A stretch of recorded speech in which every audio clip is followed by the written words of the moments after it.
Islam, peace and love, peace, love, and power. Energy, energy, energy. I am Sade Renee L, and I'm back at it again with another video. And today I'm actually going to be going over Declaration of 1959, the rights of the child, and I'm going to just read straight through it. All right, thank you for tuning into my channel. Here we go. Declaration of the Rights of the Child. Preamble. Whereas the people of the United Nations have, in the Charter, reaffirmed their faith in fundamental human rights and in the dignity and worth of the human person, and have determined to promote social progress and better standards of life and larger freedom.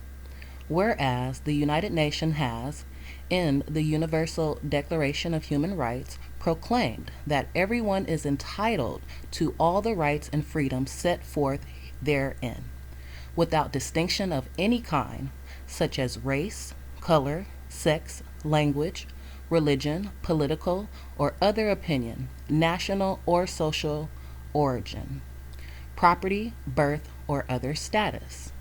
Whereas the child, by reason of his physical and mental immaturity, needs special safeguards and care, including appropriate legal protection before as well after birth. Whereas the need for such special safeguards has been stated in the Geneva Declaration of the Rights of the Child of 1924 and recognized in the Universal Declaration of Human Rights and in the statutes of specialized agencies and international organizations concerned with the welfare of children. Whereas mankind owes to the child the best it has to give. Now, therefore, the General Assembly proclaims this Declaration of the Rights of the Child to the end that he may have a happy childhood and enjoy for his own good and for the good of society the rights and freedoms herein set forth, and calls upon parents, upon men and women as individuals, and upon voluntary organizations, local authorities, and national governments to recognize these rights and strive for their observance by legislative and other measures progressively taken in accordance with the following principles. Principle 1. The child shall enjoy all the rights set forth in this declaration. Every child, without any exception whatsoever, shall be entitled to these rights without distinction or discrimination on account of race, color, sex, language, religion, political or other opinion, national or social origin, property, birth, or other status, whether of himself or his family. Principle 2.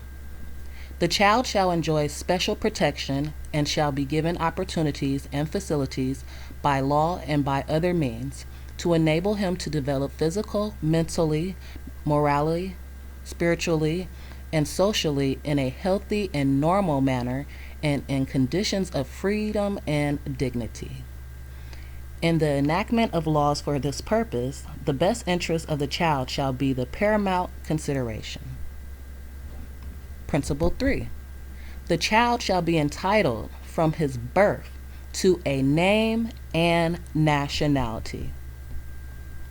Principle 4. The child shall enjoy the benefits of Social Security. He shall be entitled to grow and develop in health. To this end, special care and protection shall be provided both to him and his mother, including adequate prenatal and postnatal care. The child shall have the right to adequate nutrition, housing, recreation, and medical services. Principle 5. The child who is physically, mentally, or socially handicapped shall be given the special treatment, education, and care required by his particular condition. Principle 6. The child, for the full and harmonious development of his personality, needs love and understanding. He shall, wherever possible, grow up in the care and under the responsibility of his parents, and, in any case, an atmosphere of affection and of moral and material security. A child of tender years shall not, save in exceptional circumstances, be separated from his mother Society and the public authority shall have the duty to extend particular care to children without a family and to those without adequate means of support. Payment of state and other assistance towards the maintenance of children of large families is desirable. Principle 7. The child is entitled to receive education, which shall be free and compulsory, at least in the elementary stages. He shall be given an education which will promote his general culture and enable him, on a basis of equal opportunity, to develop his abilities, his individual judgment, and his sense of moral and social responsibility, and to become a useful member of society. The best interest of the child shall be the guiding principle of those responsible for his education and guidance. That responsibility lies in the first place with his parents. The child shall have full opportunity for play and recreation, which should be directed to the same purposes as education. Society and the public authority shall endeavor to promote the enjoyment of this right. Principle 8. The child shall, in all circumstances, be among the first to receive protection and relief. Principle 9. The child shall be protected against all forms of neglect, cruelty, and exploitation. He shall not be the subject of traffic in any form. The child shall not be admitted to employment before an inappropriate minimum age. He shall in no case be caused or permitted to engage in any occupation or employment which would prejudice his health or education, or interfere with his physical, mental, or moral development. Principle 10.